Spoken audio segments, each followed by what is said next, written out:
अभी जो नगर पालिका पीलीभंगा अध्यक्ष के चुनाव के लिए नॉमिनेशन की तारीख आज लास्ट थी 14 तारीख। और ये जब से बीजेपी की सरकार राजस्थान में आई है, क्योंकि इनका लोकतंत्र में कोई विश्वास नहीं है। जैसे हमारे राहुल गांधी जी और खड़गे साहब शुरू से कह रहे हैं कि संविधान के अंदर इनका कोई विश्वास नहीं है। सरकार आते ही पहले तो इन्होंने नौर के अंदर चेयरमैन को, हमारे चुने हुए चेयरमैन को बर्खास्त किया, रावसर के अंदर चुने हुए चेयरमैन को बर्खास्त किया, और बादला में जैसे देखा आपने कि इनकी मेजोरिटी पूरी नहीं थी। उस दिन जो निर्वाचन अधिकारी है वो समय टाइम पे छुट्टी लेके जाता है क्योंकि उनकी मेजोरिटी नहीं थी, और हाईकोर्ट से वो ऑर्डर लेके आए। उसके बाद बादरा में चुनाव हुए और हमारा कांग्रेस का चेयरमैन बना। ये स्थिति पीलीभंगा में थी कि इन्होंने चुनाव डिक्लेयर कर दिए, और ये 27 नंबर वार्ड का जो ये पार्षद कह रहे हैं बर्खास्त, ये बर्खास्त भी इन्होंने प्लानिंग के तहत पहले किया था, ताकि चुनाव के टाइम जो भी स्थिति हो, अगर इनकी मेजोरिटी होती तो ये बर्खास्त वाला इनके ऑर्डर आगे नहीं आता, ये चुनाव करवाते।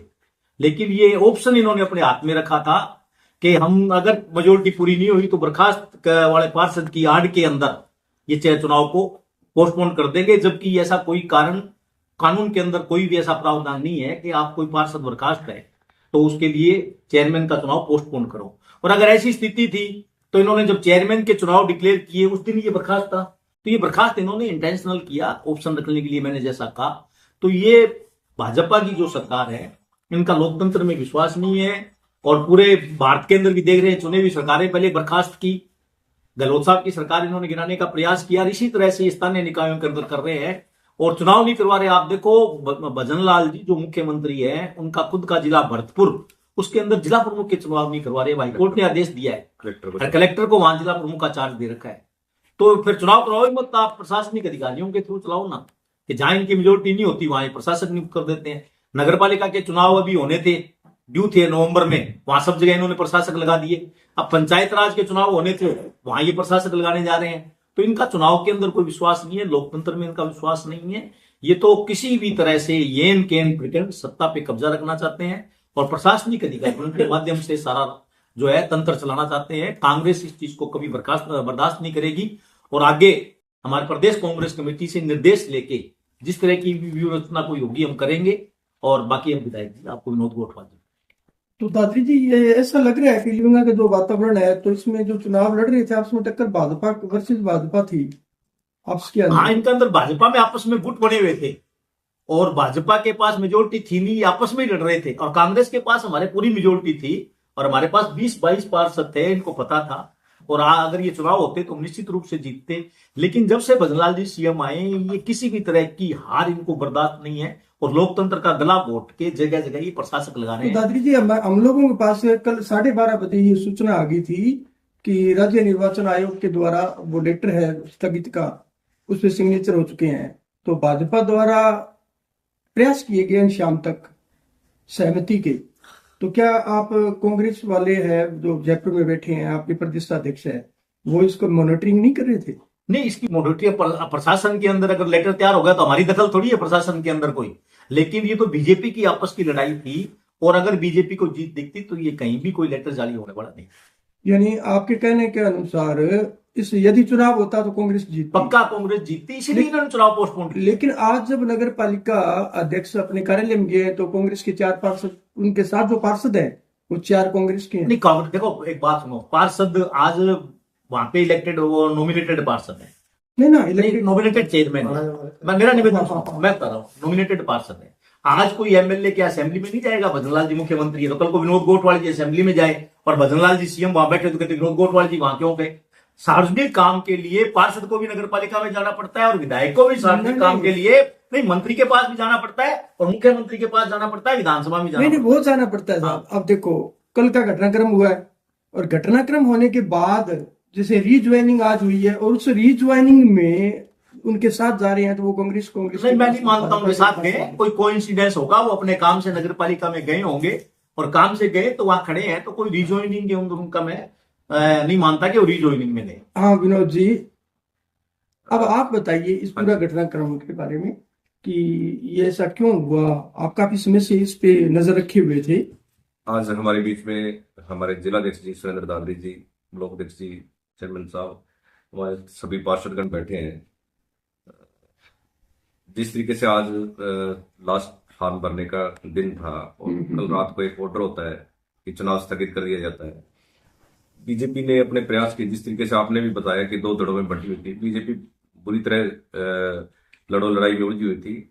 उन्होंने दोनों तरफ से प्रयास किए कि दोनों दड़ों के भी अगर जोड़ तोड़ करके अगर अपना आंकड़ा पूरा बैठता तो शायद वो चुनाव करवाते, लेकिन दोनों दड़ों ने भी अपना आंकड़ा 12-13 से ऊपर से निकल नहीं पाए वो। इसी वजह से लास्ट में बीजेपी ने निर्णय किया कि ये चुनाव हारेंगे, इससे अच्छा है कि इसको पोस्टपोन कर दिया जाए। जिस तरीके से पूरे राजस्थान के अंदर बीजेपी की सरकार कर रही है और जिस तरीके की यहाँ की बात रही, कांग्रेस पार्टी के सभी पार्षद एकजुट हैं और सभी ने एकजुट होकर के हमने कल फैसला करना था कि चेयरमैन किसको बनाया जाए, लेकिन कांग्रेस पार्टी के सभी जितने भी हमारे ओबीसी के चेयरमैन के दावेदार थे, उन्होंने एक ही फैसला किया कि कांग्रेस पार्टी जिस व्यक्ति को सिंबल देगी उसके साथ खड़े हैं।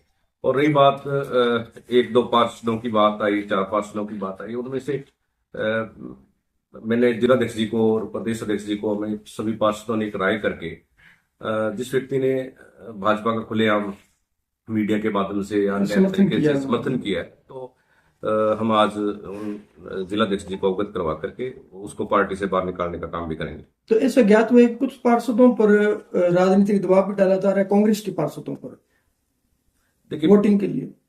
जिस तरीके से मुकदमे दर्ज होना और होना, जिनके परिवार से कोई कर्मचारी अधिकारी हैं, कोई टीचर्स हैं, कोई पटवारी है, उस तरीके से बीजेपी ने पूरा गेम खेला। लेकिन हमारे कांग्रेस का जो पार्षद थे, उन्होंने बेपरवाह की ट्रांसफर करेंगे, पूरे राजस्थान से बात तो कर नहीं पाएंगे, तो उन्होंने कहा कि ट्रांसफर झेल लेंगे लेकिन कांग्रेस पार्टी के साथ रहेंगे। उससे बीजेपी घबरा गई और चुनाव जो स्थगित कर दिए।